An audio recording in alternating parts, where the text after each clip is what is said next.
bumbero.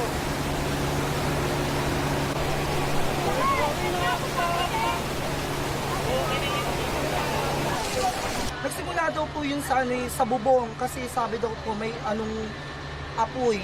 Tapos yung po nag-alarma na, dire-diretso na hanggang sa kabila doon kami nakatira. Ngayon, yung mga alaga ko, ayan, sila, nandun yung bahay nila. Sila yung talagang nasunugan, na naubos yung bahay nila. Wala silang naisalba kahit ano. Nakita ko may bitbit pa po kayong santo. Oo, ito kasi dati ko na kasi daldala to, almost 4 years ko na tong kasakasama. Kaya ito yung ano ko, sa hirap at ginawa, ito na itayo. Eh, kaya lang kasi ako naiyak kasi ilang beses na kasi akong na-down. Kaya pag ito nawala pa, wala na lahat talaga. Takot, sobra, iyak, back to zero. Pero hindi naman back to zero kahit paano, didiskarte pa din.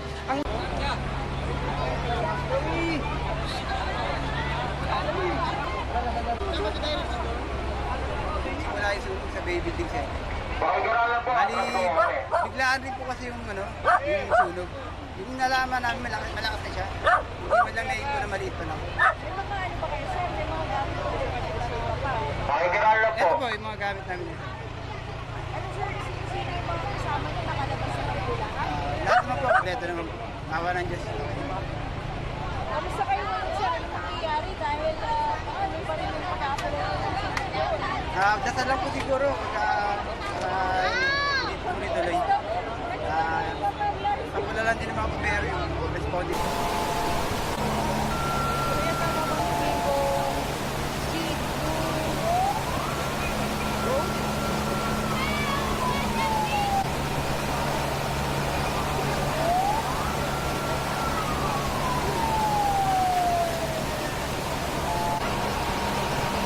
Kita po ninyo is like material po yung ating mga bahay, and then yung iba po yun is junk shop.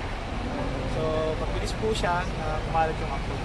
Pagtaas po tayo ng taas po Bravo para yung iba nating mga kasamahan sa ibang syudad at ibang municipality is makapag-responde na rin po.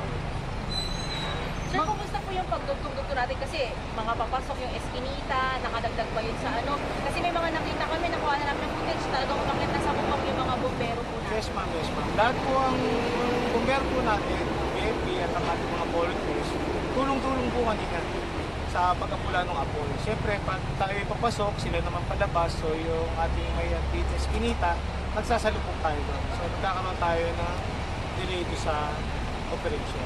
Sir, mga ilan po yung fire trucks from BFP tapos from volunteers? Kasi nag-task force Bravo po tayo. Yung dito po kasi sa Manila is may mga ng 14. So kung nag-task force Bravo po, may mga nagpadala po siguro ng mga isa or dalawa sa mga karating syudad po. Overall, mga ilang Wala fire akong trucks, sir? dito. Wala Sa pa, White okay. Kasi nag-check-in sila rin. Sir, from afar, sobrang kapal ng usok. Baka pwede pa magiging kailangan ba, sir, na gumamit ng self-breathing apparatus ng ating mga Yes ma'am, kita nyo, tabing dagat dito kung tutusin. Malakas po yung hangin kanina. So, kailangan po natin yung mga bagay. Ano yun, sir? Yung breathing apparatus na. Pero importante talaga is yung water supply po. Yung water supply naman po natin, nakuha natin yung hydrant po yan sa may bukang. Gumagana naman po siya. Malaki na talaga yung apoy kaya hindi talaga kaya siya sa umpisa. Sir, may nadamay daw po na tindahan ng LPG, kaya may mga nagpagsabi sa Under investigation pa po yun. Tingnan po natin. Sa ngayon po kasi para under control pa po tayo. Wala naman tayo, sir, reported missing or Wala naman po. Kanina, medyo magulo talaga. May mga unruly yung tao. Normal naman yun. So, may police assistance naman agad. Tutulungan tayo. So, nagtuloy-tuloy lang yung fire operation.